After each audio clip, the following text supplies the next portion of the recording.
All right, our Sunrise Smart Start begins with some breaking news this morning. A double murder discovered on the west side of Rochester overnight. So here's what we can tell you so far. The two victims killed are both men in their 50s, shot dead on the porch of a home on Wolf Street near Lyle Avenue. Police say the first calls came in right around 11:30 last night. And when they got to the scene, the home, they found the two men dead at the scene right now. Major Crimes Unit and the ME's office, they are working together to identify both men. In fact, they also say they're looking to find out who, if anyone, lived at the home where the killings happened, because officers confirm this is a known drug house. So at this point, there are no suspects in custody. No word yet on any possible motives or anyone involved. So if you think you know anything, if you happen to be nearby, maybe even you had a Ring camera, solve this case and help them out by reaching out to 911 or the Major Crimes team. Of course, further breaking updates will continue online at rochesterfirst.com, and join us again for News 8 at noon when we hope to get more information. All right, James, one of our biggest headlines of the day is these thunderstorms moving through our area right now.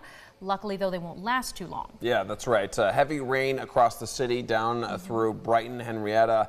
And it looks like just on the east side, heading toward East Rochester, you've got just a little pocket, looks like right along Elmwood Ave, headed toward Penfield Road and then into Penfield.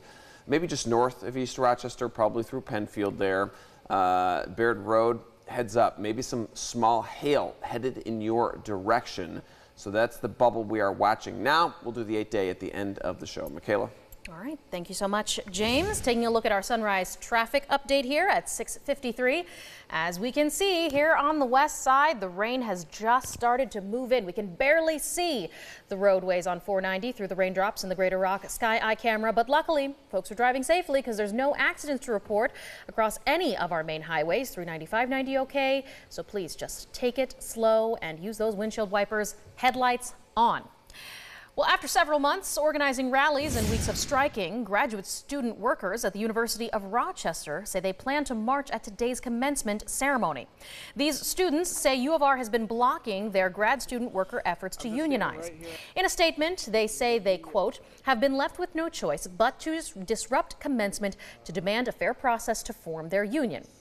These students say they are concerned about their pay rates, health insurance, and a lack of support for international students.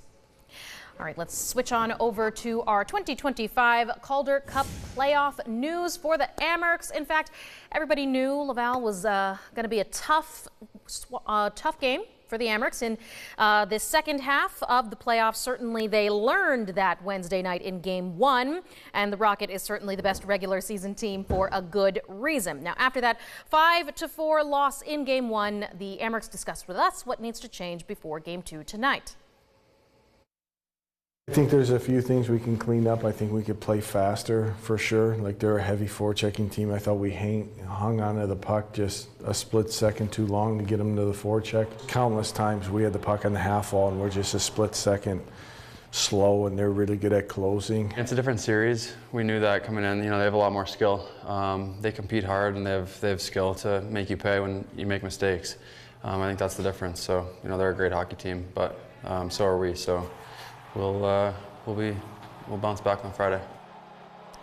Well, we certainly hope they do. Puck drop happens tonight downtown at 7:05.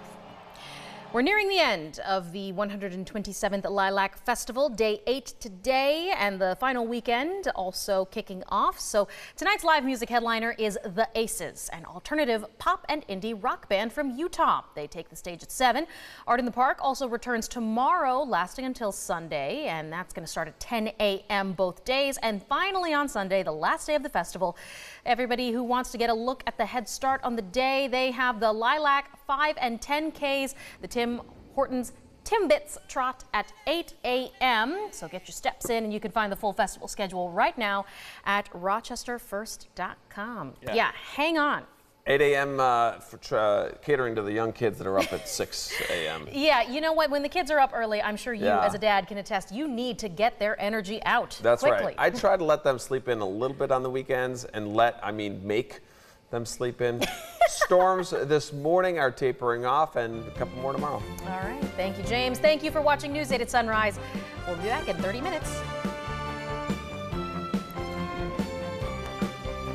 Follow News 8 wherever you are on RochesterFirst.com, Facebook, X, and on our app for news and weather.